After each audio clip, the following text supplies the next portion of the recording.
We are live. We are live. It's alive. It's like Frankenstein. We're live. Look at that. All right, everyone. Hey, there's Guillermo. It is the Real Estate Morning News Show, and it is the morning, and we're talking real estate. So, welcome, everyone. It's been, gosh, it seems like forever, Paul. Like weeks. I've been this, that, And you and the haven't other. aged a day, Amy, not a day. I And haven't. have I you had haven't. a little bit of work done? Haven't aged today. Yes, it's all fake. It's all like it. This is my AI avatar talking to you. Actually, Oh, that's what's God. happening. And every AI avatar should be wrinkle free. So that's what I'm saying out loud. There you Yes, go. There you go. there you go. There you go. Well, very cool. So we're gonna talk through, some new talk through supply chain stuff. Everything that's happening. Lower the interest rates a little bit over here in the US. I'm not sure what's happening in the UK. And just some other stuff. We're going to talk about stuff. That's what we're going to talk about today. And then new tech and trends in real estate. I got So, an I got an I got a news yeah, story to throw in there if you have a gap there, Amy, later on. yes, you're the best guest if you come with your own story. This is awesome. So, all right, let's Making do us this. all look terrible. Thank you very much. Party. That's how you get invited back. Exactly. Got to bring your stories, man. You got to contribute. No, just kidding. All right, let's get this party. Paul, introduce yourself to all of our guests. All of you lovely human beings out there in webinar land. I'm Paul Sheedy I'm the founder of Unified. We're a specialist company who do occupancy, fire sensor technologies, and help you lower your energy usage and make your dumb building smart. Hey, that's all There you good. We go. want smart buildings. Smarter buildings are better for the world. And Guillermo is driving, and he's not on his camera. Here, I'll do a quick little flash on there if I can. Uh, Yes. I shouldn't. I can't. I don't know where. Oh, there we go. Can you multitask? Everyone, everyone. We'll multi-class for a second. So Guillermo Salazar, I'm the CEO at IRCX. We are remote maintenance software and AI inspection software is helping you basically solve problems and troubleshoot remotely, taking the burden off your site teams. And then for inspections, we help you stay compliant by making voice and video inspections that help stay on side with all those inspections that you need to do and keep Mhm. your preventive maintenance program going. That is awesome. And we need more. Are you gonna start integrating with robots yet, Guillermo? You should integrate with robots. I'm just saying. Robots. I think that's a Robots. good idea. I heard about this robot in Israel. This is Israeli robot, and it does drywall. And it can Hmm. drywall like Yep. perfect room in like I don't know, like 2 hours or something so like that. And it's like the whole thing all at once. But yeah, someday, Yeah. Yeah. someday. Yeah. Actually, It's a video that in Hong Kong. I was over the CIC Construction Industry Council, and they have the whole robots doing the dry line. It's amazing. There's some yeah. really Yeah, really good robots coming along now. They're actually yeah, it's cool. And it doing is that. neat. Like like where was I? I was in a hotel and I saw they had a robotic vacuum cleaner in Yep. the like in the hallway. Like it's just we talk about well, I guess we're taking over the show now. But like Go. maintenance, Yes. they talk about, AI is not going to turn a wrench anytime soon. Well, it seems like every single day it's doing something. Like it's cleaning floors, it's cutting grass, it's Yep. sweeping parking lots. So like it's kind of starting to do a lot of things that we didn't think we could do. So it's Yes. day by day, it impresses me every what's out there If impresses me every if moment. a robot can do brain surgery, it can turn a wrench. Yeah, Now, I 100%. will, yeah, so I will say it's not an autonomous robot that's doing brain surgery, but it has the dexterity, even if it's led by a human, it has the dexterity to do brain surgery, right? Yeah, So it's not very far away for it it's to not. for us No, to have totally. autonomous. I mean, yeah. I mean, we're there. For all of those people who are in the trades, um, you know, or there's lots of people that are going to lose their jobs, so they just get different jobs. Like, Well, uh, they're just going to do different. Like a lot of things in life, like all of a sudden the quality piece becomes the job, right? mhm, And Yeah. so you're constantly on the lookout to be quality oriented. But let's get to the news. That's the top of Yes. the news. I got a Let's juicy talk one, to so you. just give me some space to talk about it. All right, go for it, dude. I'll let you You want go. me to lead? have the You want me space. to lead? Yes, I'll let you All right. lead. You have the Okay, so floor. I've never heard of this before. I think it's remarkable. So, and could be really, really, really changing. In affordable, Mm-hmm. there is a tenant union forming. And the Oh, tenants union is shut forming, up. yeah, and they have 4 states that have chapters, and there's 1,000 residents that form this tenant union that are forcing a single owner to upkeep their maintenance. So that is really crazy.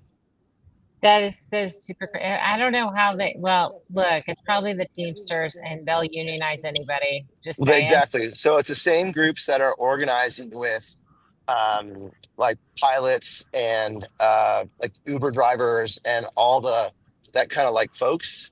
And so they're Interesting. collecting fees from tenant residents Mm-hmm. and they are forcing owners to change their behavior. So what do you think about that? Like, I'm not a union. I'm naturally not, I'm just so curious that this could actually emerge. Because Yeah, like in a lot of cases, the residents can walk, but in affordable, maybe they can't. And this is like a different conversation. well, so the key word is it's happening in affordable, right? So there's a Starting. government, like there's Allura, there's a Yeah. contract. So basically, this is basically saying that the housing authorities suck and they can't do their jobs.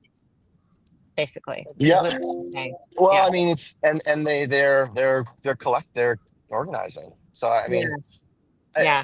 I thought that maybe the maintenance techs would organize first, but this is interesting. I think Yeah. it's an interesting development to be aware of Mm-hmm. in, Do you know what? Do you know what non-marketplace. states it's forming? They're forming in. Have you heard which state it is? A memory One of serves it starts with a Illinois, C. Illinois and Kansas Oh, are Illinois. 2 of them, and there is 2 other ones. Yeah. Yeah, so you look at Bloomberg Tenant Union. You get the Uh-huh. news from last week. Yeah. I don't want to say the name of the firm they're going after because they're a prospect of ours, but it's like, it's out Must there. be- It's a real must thing. be a really large one. Yes. That owns Yeah. lots of properties that might start with a G. Well, not that one. Not Not that that one. one. Oh, okay. No, not All that right. one. Not Okay. that one. All Not right. It that one. doesn't Not start that with a one. G and then with an R. So Yeah. it must be No, another not one. them. No. It's a different one. It's a different one. No, not one that rhymes with Death Star. Okay. Anyways, All right. that's what I brought to the table. That's what I brought to the party. Was that conversation. Interesting. So That what is do you both think about that? What do you both think about that? How would that change I think we're things? going to see it. I think we're going to see a lot more of this. I think we're seeing a bit of it in the UK as well here. Like we had the worst tube strike in London 2 weeks ago. It was the worst. I've been here a long time, but my God, it was terrible. Everything closed down bar one line, and London came to a standstill. I think we have seen maybe that tipping point where people who are not on great salaries and are really not being able to get ahead, going screw the system and standing up for themselves. So I don't think it's a surprise, and we're seeing the overthrow of governments in places like Nepal. I see there's big issues over in Madagascar right now, where I think there's a breaking point where those who are not so privileged and part of the orange man's little inner core of our billionaires are fantastic. And going, actually, screw the system's not working for me, and they will unionize. They will sort of demand rights. So it's inevitable. When you leave people behind, it's going to happen. Yeah. Sure. It'll probably spotlight that, especially on the affordable side, that which is sad, and that every housing, the largest affordable owner, and then that might be who they're chasing, because if I were to do that, that's who I would chase. you know, I would assume that they're beholden to every different. When I was a multifamily, I'm going to eventually get out what the hell I want to say. When I was a multifamily owner, I owned all over the place, and every housing authority was different. Every Right. single one. There was no standardization coming from HUD. So every housing authority had the ability to do whatever the hell they wanted. And so for me as an owner, made it very difficult because I would get used to, oh, over here, this is how this process works. This is what we do. And then I come over here and it's like the wild, wild west. They don't do that at all. And I'm like, Right. you have to follow guidelines set by HUD, but there was nobody watching. There was nobody watching. So if it's going to force standardization, I'm cool. Like if it's going to force that there's a set minimum like guidelines that everybody must follow. I mean, I've honestly filed complaints against housing authorities before because they were just totally violating the law and nobody was watching over their shoulder.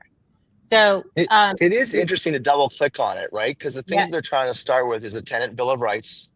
Which, and I've seen that on there are certain, like on Tricon, they openly publish their resident bill of rights, right? Here are your, and good for them, right? Yeah. And so like, I think that, like what you're saying there and what you said is that there's going to be, and I like your point, and that people that maybe don't feel like they have a voice can collectivize and form a voice. Right. And force an outcome and raise awareness, right, around this situation. Yeah. Like it's 1,000 residents, right, for 1,000 units, and they're making a fuss. And I think it's at what point, the part that I'm curious about, I'm just like fascinated about how people make decisions, is at what point does it go from complaining to organizing? Like how bad does it have to be to go from complaining to organizing? And what's that look like? We saw it here in London. I was at a conference recently, and actually a building not too far away from where I live, a couple of miles. Brand new, amazing, except everybody moved in and realized that the whole place was a mess. And it was actually supposedly affordable housing, okay?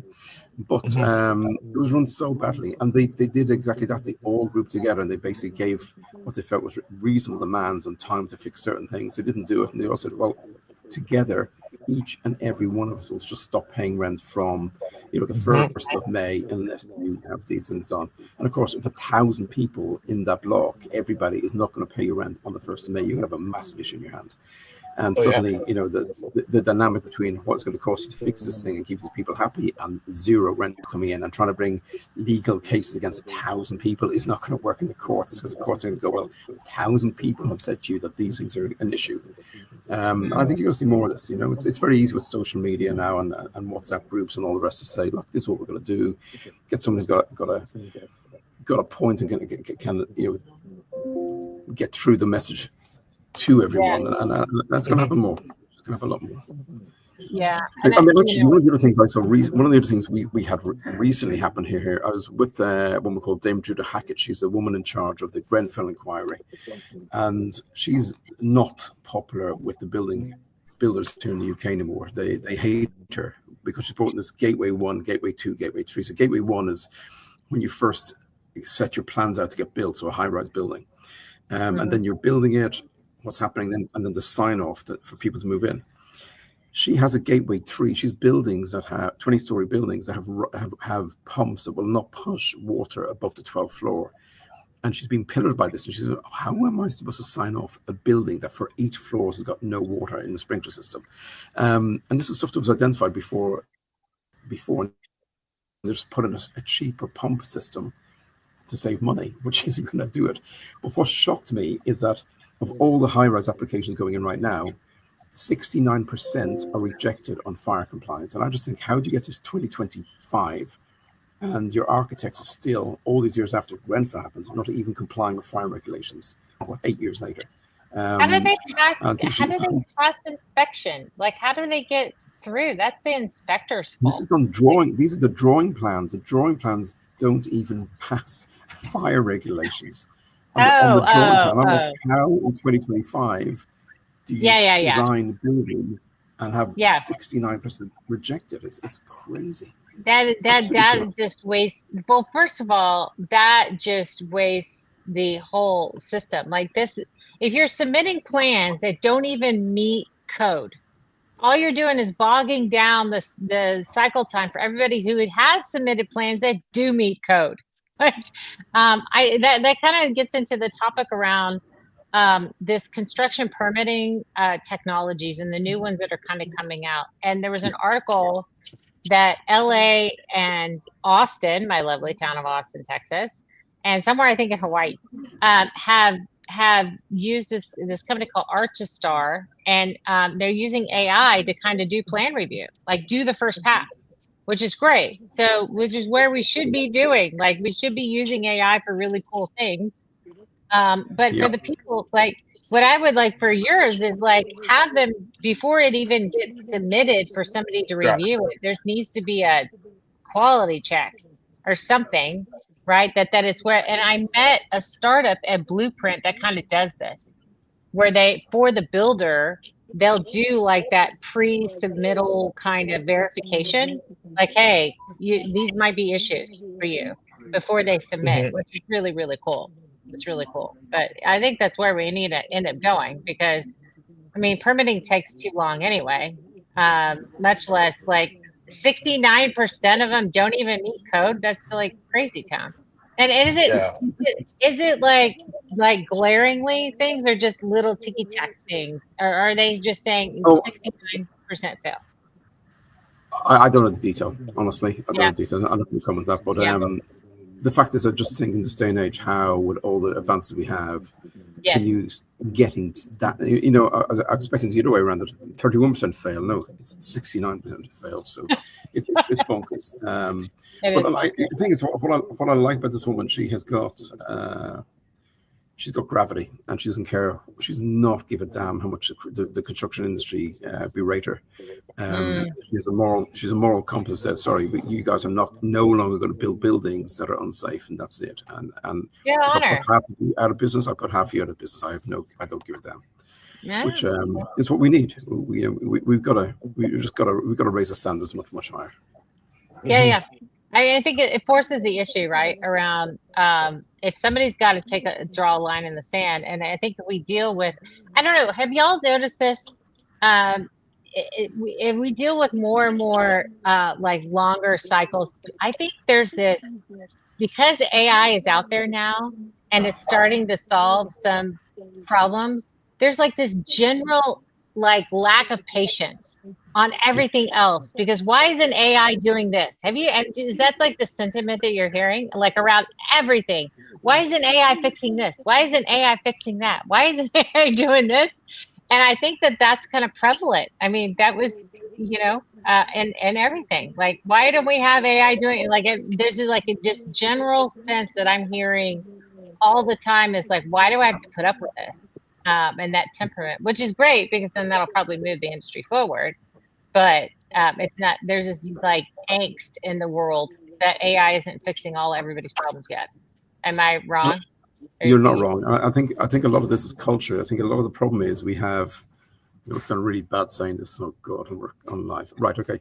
But we've got a lot of people who spend decades in those drawing rooms in the basements of buildings who go, it ain't broke, I ain't fixing it. And those people are not sitting there excited about the next thing in AI. They have done their steady job for the decades and decades and decades, and they don't want change. Yeah. That's the issue. Yeah. I think it's culture is more is a biggest barrier to change. Really, we see it all the time. Well, it's the smashing of the looms, right? What's that? Like the Luddites smashing the looms, like in the beginning of the Industrial Revolution. It's the same behavior. It's just repeated over and over again, and people get threatened when change is thrust upon them, and they're not included in part of the change, and so activates fight or flight within their decision system, and they just put their feet in the ground or their heels in the ground, and commit to not being a part of it. They're saboteurs, and it's unfortunate because they're often given the opportunity to join the change, but that's just like that level. That change is complicated, difficult, and uncomfortable for human beings. Exactly. Yeah. And But it happens in spite of them. We have so much history of people doing Oh this yeah. where they're resistant to change, and then it still happens anyway, and they have to change or they lose their jobs. And like it's like we have hundreds and hundreds of years of this cycle repeating over and over and over. Still, we have humans that Yeah. are like, resisting change. Like I don't get it. Like I don't get it. I don't know why we just left the caves. You, Amy, we would have a lot happier there. in the caves. This is a handful, man. No, I'm Anyway. sorry. I really like my college game day on Saturday mornings. I can't stay in the cave. I'm sorry. Unless there's TV and internet, I would have been fine. I could stay in the cave. Maybe. As long as I've got my college game day on Saturday mornings, and I have a coffee maker. Coffee maker is a requirement now. The things that I love: college game day and coffee. Which I have not had enough of this morning. All right, let's talk about air taxis. Did y'all see this? They're going to deploy air taxis during the LA Olympics. They passed Archer Aviation has passed Really? this. So now not only does every real estate provider need to have an EV charger, they need to be their own network provider. Now they're going to have a spot for an air taxi to pick up. Because they're going to be deployed in LA during the Olympics. Can you see it? Can you see it now? Air taxis. Is that an electric? Will it be an electrical air taxi?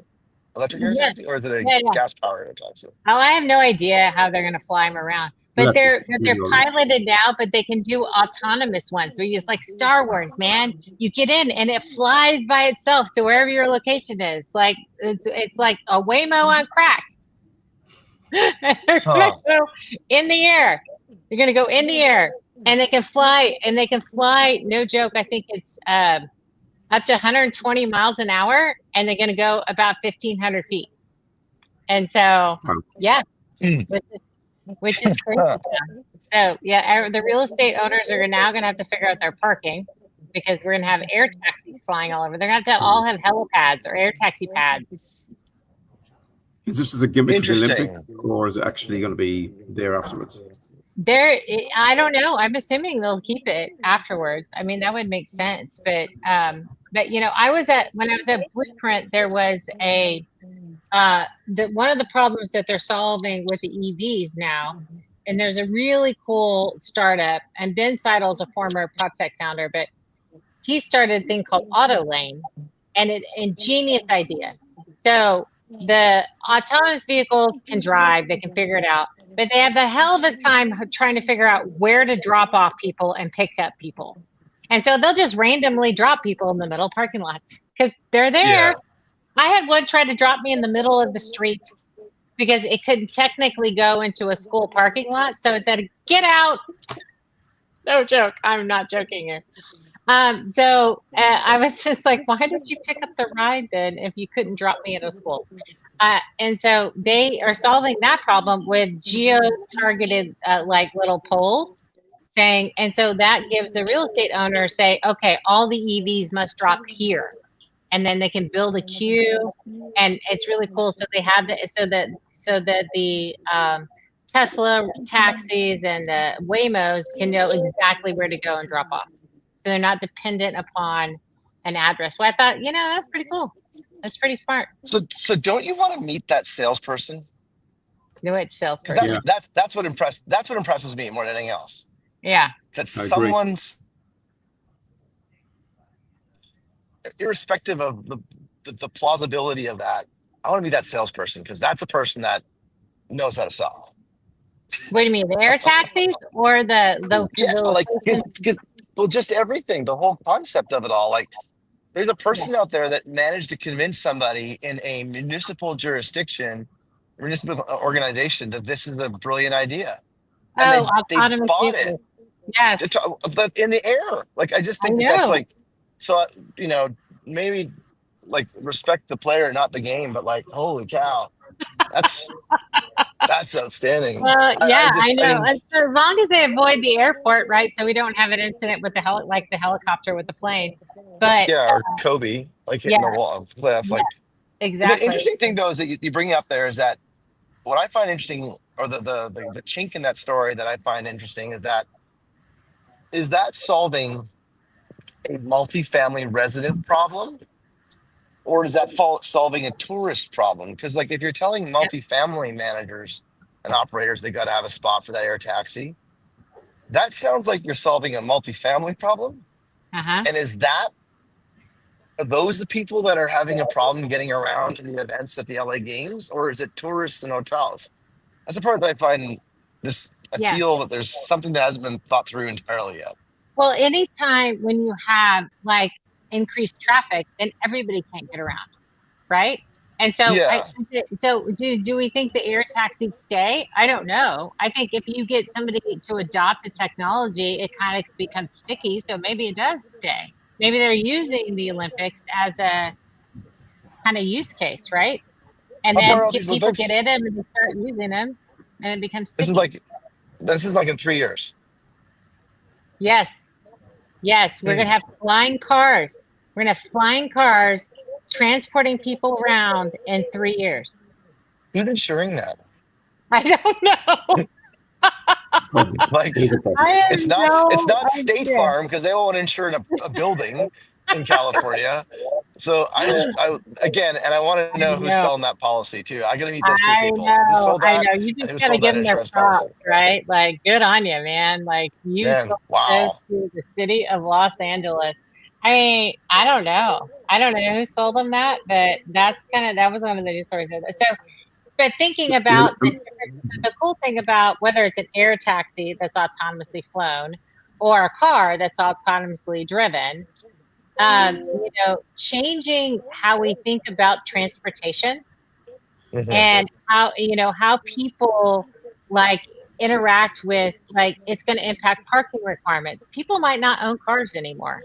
There might be enough autonomous vehicles around the world. I know Paul's like, I want my damn car, Amy. No. It's just the cost of this is so substantially higher than a car. It's just not gonna happen. Well, so what they were selling me on was the fact that you can now use your car to run errands for you. You could lease out your car. You don't even have to be in it.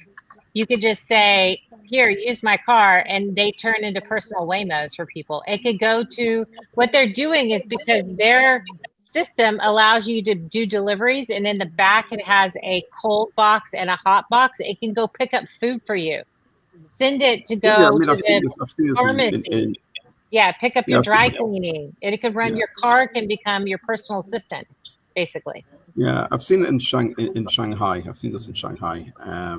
And I know that air taxis are quite big over in UAE and Saudi as well. But when you have days like this is a view from my office yesterday morning. You can't really see, but that was fog. You could only see the top of the buildings because the fog was so heavy yesterday morning. But it's London, I don't think we're going to get air taxis in London. I'm just saying. Never. Well, not for a while. But I do agree that the delivery. I mean, what I saw a lot in Shanghai was is a lot of the restaurants are using them for deliveries. So you take away, boom, that makes a lot of sense. And it just takes a lot. It takes a lot of working coordination. But look, a lot of these guys are there already. You see some of those displays, these hundreds of drones lit up at nighttime doing these displays, which are quite incredible. Do I see us all going in air taxis anytime soon? No, I really don't. Oh, come on. Oh, come on. Just, have you been in a Waymo yet? Have you been in an autonomous vehicle taxi or a Tesla robo taxi? Have I? No. I mean, obviously, I've been in a Tesla where the guys like. I've done a Waymo. Yeah, I've been in a Waymo several times. They take the dumbest routes. They, drop you off in the middle of the streets, but I think they're solving the problem. But what fascinated me when I was sitting inside of a Waymo was, what is the need for the Jaguar? Like, why do I have to sit in a $100,000 car to get this done? And why does it even have to look like a car? Why can't it just be a box that is like, why do you need to see the steering wheel? Like, why? And so my whole brain was going, it just needs to transport me. So why do we have to use a car at all? Why can't we just use a transportation box that's very comfy that I can do my work like a living room? Yeah, like your living room. Like, why do I have to sit in a car? So I mean, it has to have wheels and stuff and has to get me there, but do I need to see the steering wheel? No, it just kind of freaks me out, man. Like, stop. But I'm sure they're just using what they have. But why didn't they use a Toyota Corolla? Like, I don't understand why they had to use a Jaguar. That's like really weird. Maybe that was just like the experience of riding in a Jaguar. But I'm just thinking eventually that's where it goes, right? We're just going to be in a transport vehicle that doesn't look like a car at all. It's just some sort of vehicle, and then we just pick it up. We're turning into Star Wars. This is like the coolest thing ever. And then we're going to have flying tech cars where people don't drive them and they just sit on the thing, and so this whole thing around how we're transported changes, which changes parking requirements, which changes how you design where you live and work, and I just think it's going to be interesting. Yeah. So I have a question for you. And I'm going to tie together your game day conversation with this. So yes, this is a very important needle I'm going to thread here. Okay, like, we're threading. Would it be a better? Have you been to that Cosm in Dallas? The bar there. The what? The Cosm. It's like a fully immersive sporting experience in a bar. It's pretty cool. And so, like, it's like almost like virtual reality. We don't drink. Yeah, that's right. So, like, would it be? Are we solving the right problem? Is the question I kind of want to poke at. Like, do people really want to go there, or would they prefer to consume that in their living room with a VR box? Like, if we're gonna go to the flying car edge of practicality, right? Wouldn't you rather just put your headset on and eat chips from queso, and then not even move, and not even move? Yeah. Like, isn't that also accomplishing the same thing of being immersed in that experience? Maybe, but then people do go to bars to hit on other people. You do realize this, like they go to bars. I know, because it's very difficult to breed from your living room. But I'm just, if we're gonna go as far as saying we're gonna build an air taxi, like, what's the problem we're trying to solve here? Even at our age, I mean, huh? Anyway. Well, I'm just surprised that the air taxi is not going to be at South by Southwest first. It's got to be. Because it's got to be there first before they take it over there. But yeah. Well, it might get shot out of the air in Texas. Yeah, I know. It might. You never know. You never know. There was 2 air taxis actually crashed in China last week. Really? Yeah. Wow. So were they autonomously flown or were they piloted? No, autonomous. Oh, yeah. Well, Waymo's have crashed and it keeps I'm sure, I don't know if it's this one, but there was another one where like the autonomous vehicle companies kept renaming themselves because after crashes, they would just come up with another company name to rebrand. Here's an interesting segue to so much safer. Yeah. Here's an interesting segue to that outcome, right? So like at Ryder Cup this weekend, Bethpage, there was I don't know if you've heard of the Blade, what a Blade is. A Blade is like a Uber helicopter. And they're doing blade lifts from New Jersey to Manhattan for $1,200. So again, if you want to grab the Uber helicopter from Bethpage rather than wait the 2 hours, and I think they have those same things. I think they have a blade service like for the Austin F1 as well. Oh, I'm sure. Just kind of skip the line, and so maybe that sounds like more of an interim solution where you've got piloted helicopters. Because that's kind of the same thing. It's just more manual, and there's rotors. But like, I don't know. I just like that's kind of like solving that problem. So will it be $1,200 a ride in the air taxi? Will that be the price of it? I don't know. I mean, I have no idea. The whole thing of, and at the end of the day, what all of this is enabled by is our ability with our really good cameraing systems, right? Our cameras are getting so good, and the computer vision that is enabling this tech to even exist in the beginning anyway.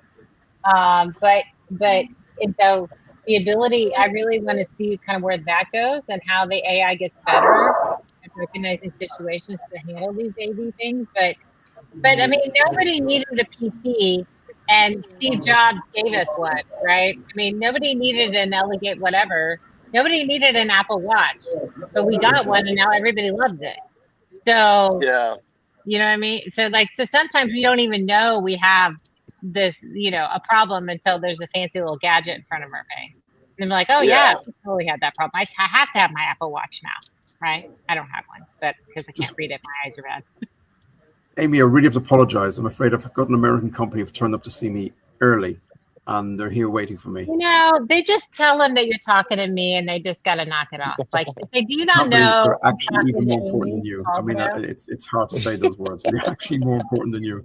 And it's not Trump. Will you I forgive know. me just once? Just once. Yes. I've got to run. But listen, Amy, it's always been a pleasure. Okay, we'll Yes. catch up during the week. Yes. Take care. Take care, Paul. Cheers. All right. Take care. See ya. Good to see you. All right. There you go. So funny. It's just you and me, kid. Okay, so what's It's just next? you What and else? me. What else you got? So all right, let's talk through supply chain. And are you seeing anything? So you're dealing with maintenance a lot. Are you Yep. hearing from your customers? Kind of, everybody's griping and complaining, but has it changed much over the past since the tariff craziness started, or is it still similar? Is it slowing down? Have you heard? I mean, I think that the ultimately the core problem of supply chain is still what part do I need, not can I get the part. And then, it's the delay that it takes to figure out the part that you need Yeah, that is, that's the thing that's very solvable. right, Because we don't really have a clear picture of what the demand is for certain supply. right, And then it's like, okay, can I order it? Is it available? All those things. right, So I haven't, you gotta know, like, with Chadwell, HD, Ferguson, they've got a lot of stuff right. already available. Hmm. So I haven't heard that as, we could flash back to 2021 where you couldn't get a fridge, but that's not what I'm hearing or Yeah, seeing. right. Mm. So So I this don't is have a ton of data on it. on the maintenance side, right? But are you doing Yeah. anything with construction too, or no? No, I mean, All construction, right. no, and I haven't seen anything on construction. I haven't heard anybody gripe about it. What are you hearing? Yeah, there's some like and it's not so much that what happens is you get any sort of uncertainty in the markets, then everybody just assumes they jump to these assumptions that there's not availability and then we have supply chain shortages until it kind of evens out and people figure it out. But I think it's an interesting, for sure, an interesting time. Some people are having like they can't get certain materials, and so therefore they can't build things. But earlier on, but it's more of just not so much the availability of it; it's just the cost of it. The cost is kind of getting to where people especially if they bid on projects with old numbers, right? Because Yeah. when you bid, it's if you didn't say this is good for 30 days, well, you're on the hook, especially if they accept that bid. Now you got to go build the stupid thing, and Yeah. especially if you accept it like a year later, because sometimes those projects take a long time. Now they're trying to figure out how the hell do we build this because our costs are like 10x what they used to be. So, and we can't build it for that price. I got caught in that a lot. I mean, a lot, especially when things were moving up and down, especially in 2012, 2013. It was another kind of a weird period. Mhm. And so same thing happened to us then too. It was like prices were moving all, and I can't remember the dynamics behind it, but I do remember I've gone through this several times as a construction company, and you're trying to manage it. So some people are just pushing forward and trying to mitigate the risk other ways, and Yeah. some people are just hitting the pause button and hoping and praying that we'll wait and pause as long as they can. But I mean, at some point you have to restructure your financing. So it's an interesting time. It's an Well, interesting. I think there's again, like, we forget that inventory costs money, right? Yeah, I know. And so like the cost of money is gotten cheaper last week. And Yeah. so, the cost of carrying that extra 2 SKUs or that extra 2 parts now got a Yep. little bit cheaper. And so like you can kind of start carrying that buffer stock. I mean, Hmm. rather than just rely on lead time to deliver. So Yeah. I think that there's, while we can blame supply chains, The reality is it comes down to the availability of cash to be able to stock that inventory. And that happens on the raw material side through the finished goods side of things. And then you True. have localized delivery, right? So like ultimately, if you've got a warehouse in every neighborhood, that's going to be quite expensive from an inventory perspective. But if you've got a centralized warehouse for all of Texas, then you've got a logistics gap you got to close. So it's like Yeah. I'm not. I think that like we it's very easy to say, oh, supply chain, but like supply chain starts as a balance sheet mechanism of what your demand forecast looks like, and then how much can I carry of inventory relative to the rate at which I'm going to consume that inventory because it all costs money. So Yeah. I'm Yeah. kind of like I'm It's a, curious about that excuse because I like to poke at that excuse because it's very easy to say that when you don't think about how a supply chain works. yeah, no, for sure. And we did. Like I remember everybody built big warehouse. I mean, we all had storage. If we're talking multifamily, we all had storage Mm. closets full to the brim and in COVID because we're all afraid that we weren't going to be able to, Yeah, toilet seats. Yeah, filters, yeah, toilet seats, flip all that stuff, flip all your MRO. yeah, all of it. And so we couldn't turn our units because we didn't have anything we could get, right? And that Yeah. quickly died down a little bit, but then I think it's more of, do we know what's going to happen tomorrow coming out of the administration, and which supply chain is going to be affected, and then what that's going to look like. I think that drives some of the hesitation to build. Yeah. But I don't know if it's so you're saying it's not translating on the maintenance side, which is cool. Well, it's not an uncommon excuse. Like, and maybe I wasn't very, I was a little unclear. Like the maintenance orders that take the longest ones are the ones that require parts, right? yeah, sure. But the challenge with that is that we don't know what part to order. And so No, we're working with a customer right now. They have like, it's like if a repair needs a part, they average around 18 days. If the repair doesn't need a part, it averages around 2 days. yeah, Well, what's the problem with not ordering the part? Well, we don't know the part. Like the whole ordering the part yeah, function is kind of an on-demand function. Well, how do yeah, we learn if we could just learn about the part that needs to be ordered 3 days ahead of hmm, time yeah, or 4 days ahead of time? Now we can cut 3 days off of that. So it's like if you yeah, take the string and connect the dots with all the different parts in there, you say, okay, well, what part of this can I um what part of this end to end can I shortcut? And then yeah, let's tune it that way rather than just blaming the whole thing. Because in yeah, reality, all these things are uh, a series of steps, hmm. and you can eliminate a step with planning and a better understanding of your demand. So so I will tell you that's why I started Facilimax way back in the day. That Yeah. bugged me as a manager and owner in 2019. Just thoroughly bugged me. And then and that's that was the impetus for me starting it. So Yeah. we were keeping track of our supply inventory, and we were matching what was deployed out on the property, and did we have the parts to match it or not. And that's where we originally started.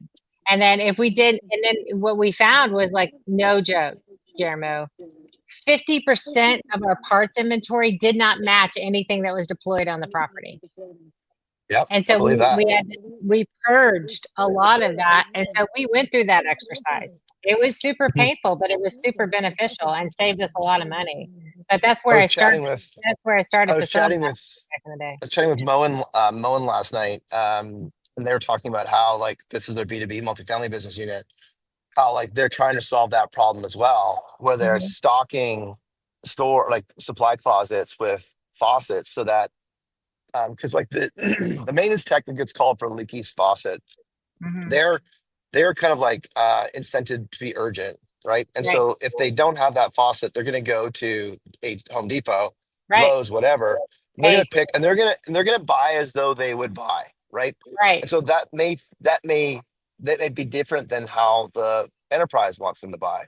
So they may right. go and get the cheaper version of what gets the Mhm, job done because they hear right, everyone's watching costs.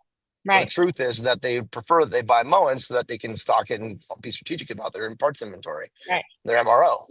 And so that is like a disconnect between what the what the parts are there to do, and the need to get that work order filled as fast as possible.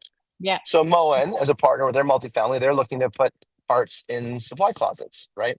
Right. Now it's kind of like a consignment type of thing. So then how's that tracked? And so like there's just different things and how this is all managed. Like back in our field days, like we used to take MRO, materials, maintenance, repair, and operations parts, right?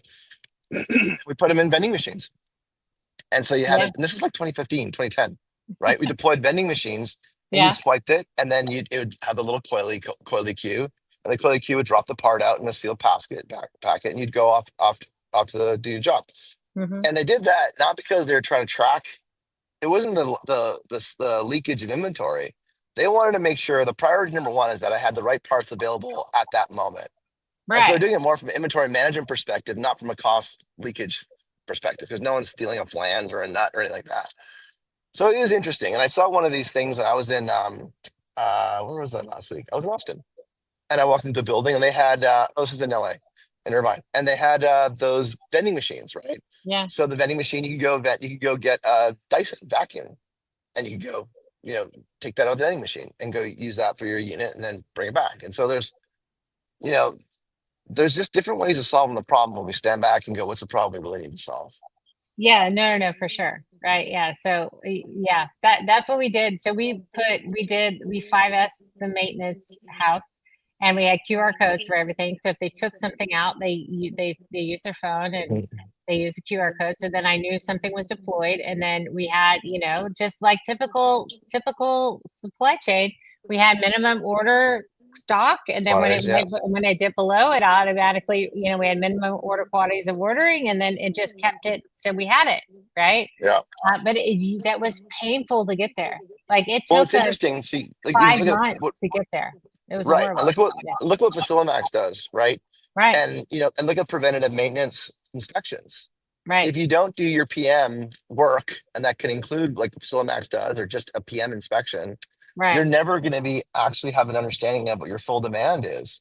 Right. Like you might do your PM walks on a 200 unit building, and all of a sudden you realize that you need 40 filters. Well, if you didn't know that, you're just responding to filters and AC units as they crash, then of course you're going to be in a supply chain crunch because you didn't do your PM walks. Right. And so and what we see a lot is that people aren't doing PM walks because they're understaffed and they're responding strictly to a reactive maintenance perspective. Right. And multifamily has rightfully earned the edge of being a fully reactive maintenance and resident experience kind of operation. Yep. So if you're fully reactive, then you're choosing that destiny of being short-staffed, short-parted by design. Like that's the choice you made. No, you can't complain. So yeah, I know, but they will. They'll because they haven't. So thinking strategically, right? You could deploy sensors on all of your HVAC units. You would know if there was a problem, and your tenant never had to tell you. Like, let's be real. I mean, there's enough IoT sensors out there today to solve this problem, but they don't deploy them, right? And then it is partly we still have a managed Wi-Fi issue on multifamily. Let's not even forget about that. Like there's still connectivity issues on sites, but it's starting to get better. I will say there's if we go over to connectivity, there's a new startup. It's called Traxel. I don't know if you've heard of it, but they can lay wire for residential. Mostly they can't lay like for a data center because it's just too much wire, but for residential or maybe even multifamily needs, they will they will cut in the asphalt, a small channel, lay the wire and cover it with an epoxy in one pass. And then you could basically, if you wanted to do managed Wi-Fi in your property, they could do like 100 feet in like minutes. Like here, we'll just move it and put it. So probably in about a day or two, you could have your whole property wired, right? For internet connectivity. So the excuses of not having managed Wi-Fi anymore are basically over. Like, Yeah, like is that the blocker? Is that what's blocking managed Wi-Fi? Is the physical infrastructure, or is it just people yes. don't want to do it? No, it's so you can't just do boxes everywhere. So sometimes it works, sometimes it doesn't. It depends on the building structures and where you're at, but you'll lose connectivity in spots. We had Scott Mhm. Casey on here, he could probably tell us better. But Yeah, yeah, sometimes you need to actually run wire, right? And yeah. so you have this, do we do it underground? Do we trench? Do whatever? This is a really cool technology, and it'll use existing infrastructure to create, connectivity, which is great. And so then Mhm. now you can just have, if you have an asphalt parking lot, just run it in your parking lots wherever you need it to go, and then pull it up, and then maybe run it a little bit in the dirt. Um, but yeah, yeah, Hmm. it's kind of an interesting concept for sure. But we'll It see. But seems I think we're limited. Technology is limited by connectivity. We need more sure. connectivity, and then we can enable a lot of different things. All of our robot overlords are going to come and start wrenching on all our HVACs. We need managed Wi-Fi for. I mean, it is interesting to kind of look at like connectivity again, like Yeah. with Starlink. I mean, I think I saw something about like a Starlink phone that could be coming Yes. out. Like, Elon just launched his phone. I know. yeah, so like if we can have satellite connectivity, and I realize that there are line of sight issues that occur, Yes. but if that can begin to close that gap for the last mile, then you start having less and less excuses. Yeah. Oh, and that just depends on, I mean, obviously you're trying to beam stuff down to earth, and that causes other stuff. So some people might want redundancy. So you have the wires as redundancies, right? Sure. So you can build your connectivity solutions. You should anyway, build them with redundancy. Not a lot of people Hmm. do. But yeah, no, for sure. Yeah, no, it's super cool. And I think, when we get through our flying taxis. And then Yeah. we have Starlink everywhere in our Starlink phones. And then I'm just waiting for the day when Guillermo's going to send me a message and he's going to be a hologram. I'm just saying, I just need my little puck so that you kind of Yeah. appear as a small person in my room talking to me. So it's interesting. So I was talking to oh, shoot, what's his name? Um, he's got a hologram kind of technology interface that Look at is that. for multifamily. And so Look you at walk up that. and you talk to this interface and you get a Hmm. leasing manager or you get a maintenance tech Yes. or whatever you Oh get. yeah, yeah. Yeah. And Like the it's the mirror, intention. that when we were all working out with the mirror, is it the same thing? Like you walk up to a Similar, screen? yeah, similar tech. Yeah. So that's Yes, interesting, right? that's interesting. That's not And bad. he's gonna No, be no, he's for gonna be sure. at, he's gonna be at Optech. He'll be at Optech demoing that Oh, software. great. That's Yeah. awesome. Yeah, yeah. No, that'd be really cool. Yeah, the AI avatar thing is kind of taking over. There's somebody who actually uses it for their podcast. And it's almost an Ask Me Anything podcast. So he trained his avatar on all of his previous like books and Peter and Lohman. Peter Lohman did that. yes. And they Peter Lohman. actually just, yeah, he was like, yeah, it does a better job than I do. Yeah. Yeah, they're pretty cool when you build your Yeah. own GPT. Yes, for sure.